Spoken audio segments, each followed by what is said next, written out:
Hello class 9th students. तो आज से हम आपका सिलेबस स्टार्ट कर रहे हैं। जैसा कि हमने बोला था कि हम कोशिश कर रहे हैं कि सभी क्लासेस की हम जो है सिलेबस है वो लेकर आएँ। तो आपने 10th देख लिया, 11th देख लिया, 12th देख लिया, तो बहुत सारे 9th स्टूडेंट्स भी थे कि मैम जो है आप 9th का नहीं स्टार्ट करें। तो सबसे पहले जो मैंने स्टार्ट किया है वो है आपका व्याकरण। उसके बाद हम बुक्स स्टार्ट करेंगे। तो व्याकरण में क्लास जो है 9th में कोर्स ए और बी में कुछ अलग अलग टॉपिक्स हैं, कुछ सिमिलर टॉपिक्स हैं। तो मेरी कोशिश यहाँ है कि मैं सारे ही टॉपिक्स कवर अप करूँ। ठीक है। तो सबसे पहला जो आज का हम टॉपिक लेकर आए हैं वो है अर्थ के आधार पर वाक्य के भेद। ठीक है। आज हम इसको पढ़ने वाले हैं। अब ये स्टार्ट करें उससे पहले हम आपको बता दें कि ये जो आपका टॉपिक है ये कनेक्टेड है आपका 9th और 10th दोनों में। ठीक है। ये मत सोचिएगा कि 9th का टॉपिक 9th में ही पढ़ लेंगे, काम खत्म हो जाएगा, 10th में नहीं आएगा, ऐसा कुछ नहीं है। ठीक है। आप 9th में जितनी भी चीज़ें पढ़ रहे हैं वो गद्यांश के तौर पर पूछी जा सकती हैं या व्याकरण में भी कहीं इधर उधर पूछी जा सकती हैं। इसलिए 9th के जितने भी टॉपिक आप पढ़ना, ये ध्यान रखना कि 10th में वो आएंगे, चाहे समास हो, अलंकार हो आपके, क्योंकि अलंकार के कुछ टॉपिक आपके अभी हैं, कुछ नेक्स्ट ईयर भी आएंगे।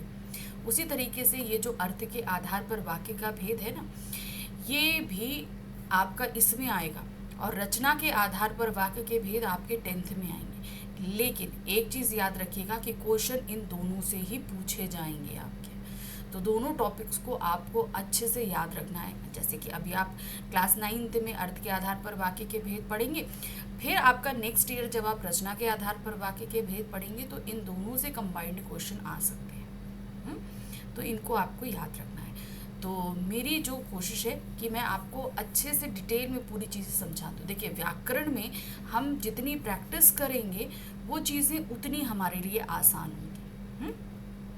तो प्रैक्टिस करने से पहले है कि हम अच्छे से पहले टॉपिक को समझ लें। इसीलिए ये टॉपिक थोड़ा सा लेंदी है, तो मैंने इसे 3 पार्ट में कर दिया है। पहले पार्ट में आप जहाँ वाक्य की परिभाषा और इसको अंग देखेंगे, दूसरे पार्ट में आप इसके भेद को देखेंगे, और तीसरे पार्ट में हम वाक्य के रूपांतरण करेंगे। जो बेसिक चीज़ होती है, हमेशा वाक्य को किस तरह से रूपांतरित करते हैं ये आपको पता होना चाहिए, क्योंकि वैसे तो क्वेश्चन आपके पास एमसीक्यूज बेस में आएंगे, लेकिन जब आपको बेसिक मेथड ही नहीं पता होगा तो आप एमसीक्यूज नहीं कर सकते हो।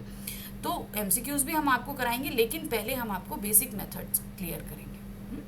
तो सबसे पहले आज हम देख रहे हैं वो है संपूर्ण व्याख्या का पार्ट 1, अर्थ के आधार पर वाक्य के भेद, पार्ट 1 करेंगे, जिसमें आज हम देख रहे हैं वाक्य क्या होता है, इसकी परिभाषा और वाक्य के अंग। वाक्य के अंग संबंधी प्रश्न आते हैं। आपको पता होना चाहिए कि वाक्य के अंग क्या होते हैं और भेद क्या होते हैं। इन चीज़ों को आपको क्लियर करूंगी मैं आज। तो सबसे पहले हम देख रहे हैं क्या वाक्य क्या होते हैं। अपने मन के भावों और विचारों को प्रकट करने के लिए तथा उन्हें दूसरों तक पहुंचाने के लिए हम वाक्यों का सहारा लेते हैं। वाक्य विभिन्न शब्दों यानी पदों के योग से बनता है। वाक्य में प्रयुक्त प्रत्येक शब्द का अपना अलग अर्थ होता है। वाक्य बड़ा हो या छोटा, किसी न किसी विचार या भाव को पूर्णतः व्यक्त करने में सक्षम होता है। ठीक है। अब वाक्य क्या होता है? भाषा जो है बनती है, जैसे हम अपने मन की बात आप तक पहुंचा रहे हैं, हम आपको कोई भी चीज़ समझा रहे हैं तो हम भाषा के माध्यम से पहुंचा रहे हैं। अब ये भाषा बन किससे रही है? वाक्यों से बन रही है। वाक्य किन से बनते हैं? पद से बनते हैं। पद और शब्द, इन दो चीज़ों को लेकर कंफ्यूजन अक्सर होता है कि मैम पद और शब्द में क्या फ़र्क होता है। पद और शब्द आपस में जुड़ी एक ही चीज़ है, लेकिन इनकी जब पोजीशन कहीं होती है, जैसे आप स्कूल में होते हो, आप स्टूडेंट्स होते हो, लेकिन आप घर में होते हो, तो आपकी एक आइडेंटिफिकेशन होती है कि आप उनके बेटे हो, आप अपने पापा के बेटे हो, मम्मा के बेटे हो, है ना। तो ये आपकी आइडेंटिफिकेशन हो जाती है। उसी हिसाब से पद भी होते हैं। क्या होता है? शब्द जब तक स्वतंत्र रूप में है तब तक तो वो शब्द हैं, लेकिन जब उन्हें हम वाक्य में प्रयोग कर देते हैं तो वो पद बन जाते हैं। ठीक है। तो वाक्य किससे बनते हैं? पद बनते हैं। एक उदाहरण दे दूं, जैसे मैंने बोला लक्ष्मी। ठीक है। मैंने एक शब्द बोला लक्ष्मी, तो ये शब्द है क्योंकि ये अभी तक किसी वाक्य में इस्तेमाल नहीं हुआ है। लेकिन हम ये बोले दीपावली की संध्या काल में हम लक्ष्मी और गणेश की पूजा करते हैं, तब यहाँ पर लक्ष्मी एक पद बन जाता है। ठीक है, जब तक उसे हम स्वतंत्र रूप में इस्तेमाल कर रहे हैं तब तक वो शब्द है, लेकिन जैसे ही वाक्य में इस्तेमाल करते हैं वो पद बन जाता है। क्लियर हो गया? तो वाक्य क्या होते हैं? हम अपने मन के भाव और विचारों को भाषा के माध्यम से प्रकट करते हैं और इनको प्रकट करने के लिए हम वाक्य का इस्तेमाल करते हैं। वाक्य किससे बनते हैं? पदों के युग से। वाक्य में प्रयुक्त प्रत्येक शब्द का अपना अलग अलग अर्थ होता है। जितनी भी वाक्य होते हैं सबके अलग अलग अर्थ होते हैं। कोई संज्ञा होता है, कोई सर्वनाम होता है, व्याकरण से होता है। अब कोई किसी का नाम होता है, कोई क्रिया होती है, कुछ भी चीज़ होती है, सबका अपना अपना अलग अर्थ है। वाक्य बड़ा हो या छोटा, किसी न किसी विचार या भाव को पूर्णता व्यक्त करने में सक्षम होता है। वाक्य हम छोटा बोलें या हम बड़ा बोलें, वो हमारे मन के भाव के, हमारे मन की जो फीलिंग्स हैं वो आप तक पहुंचाएंगे। जितनी भी फीलिंग है, आप कोई भी, जैसे हम उदास हैं, हम बहुत खुश हैं, हमें भूख लगी है, कोई भी चीज़ है, अगर हमें ये व्यक्त करनी है तो हम वाक्यों के माध्यम से व्यक्त करेंगे और ये वाक्य जो है हमारे मन की सारी बात आप तक पहुंचा देंगे। चलिए, वाक्य हो गया। अब आगे देखते हैं वाक्य की परिभाषा क्या होती है। सार्थक शब्दों का ऐसा व्यवस्थित समूह जिससे अभीष्ट आश्रय पूरी तरह से स्पष्ट हो, वाक्य कहलाता है। तो ये तो एक, ये यहाँ से लेकर यहाँ तक आपकी परिभाषा हो जाती है। ठीक है, क्या दिया?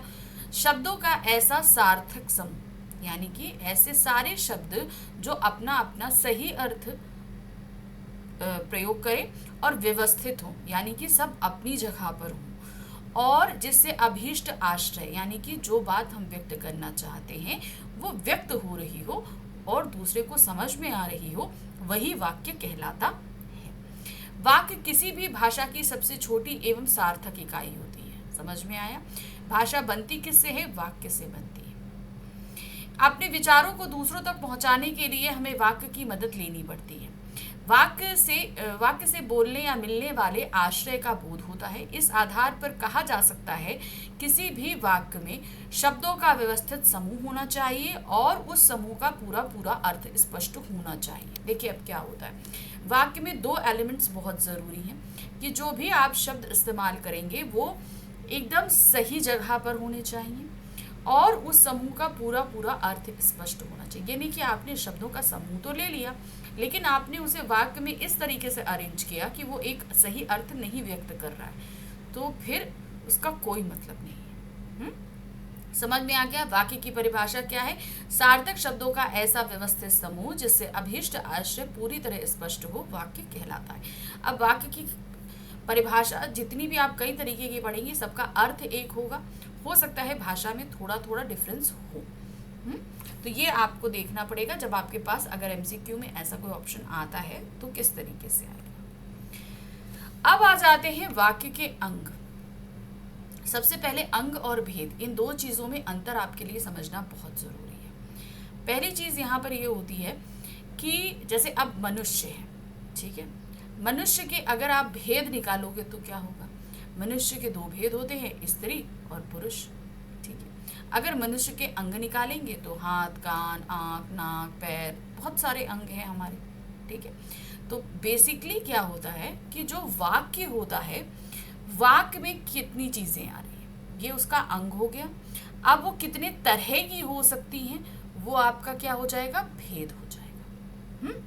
समझ गए यहाँ पर अंग और भेद में क्या डिफरेंस होता है? मैंने आपको बहुत ही इजी वे से समझाया। अब एक उदाहरण के माध्यम से, जैसे हम बोलेंगे कि सब्जियों के बहुत सारे भेद होते हैं। सब्जियों के भेद होते हैं, उसमें फूल गोभी भी आती है, पत्ता गोभी भी आती है, करेला भी आता है, बैगन भी आता है। ठीक है, अब ये सब्जी के भेद है। अगर हम सब्जी के अंग बोलेंगे तो क्या होंगे? वो सब्जी के अंग भी होते हैं। एक नीचे रूट एरिया होता है, एक स्टेम एरिया होता है, एक जो है वो ब्रांचेस होती हैं। इस तरीके से चीज़ें होती हैं ना, तो ये उसके अंग हो जाते हैं। कोई भी अगर आप वेजिटेबल लेते हो तो उसकी रूट तो होती है और कुछ वेजिटेबल्स तो खुद रूट्स होती हैं, तो वो उसके अंग हो जाते हैं। चलिए अब देखते हैं अंग। जिन अवयवों को मिलाकर वाक्य की रचना होती है उन्हें वाक्य के अंग या घटक कहते हैं, यानी कि जिन वो पार्ट होने ही चाहिए। वाक्य के अनिवार्य अंग हैं कर्ता और क्रिया। किसी भी वाक्य में कर्ता या क्रिया का होना आवश्यक, या तो दोनों होंगे या एक होगा। ठीक है, क्रिया तो मोस्टली होती ही होती है। कभी कभी कुछ वाक्य ऐसे होते हैं जिनमें कर्ता मिसिंग हो जाता है, इनके बिना वाक्य संभव नहीं है। अब जैसे मीरा नाचेगी और मोहन गाएगा। अब इसमें आप देख रहे हो मीरा क्या है, कर्ता है, नाचेगी क्रिया है, मोहन कर्ता है, गाएगा क्रिया है।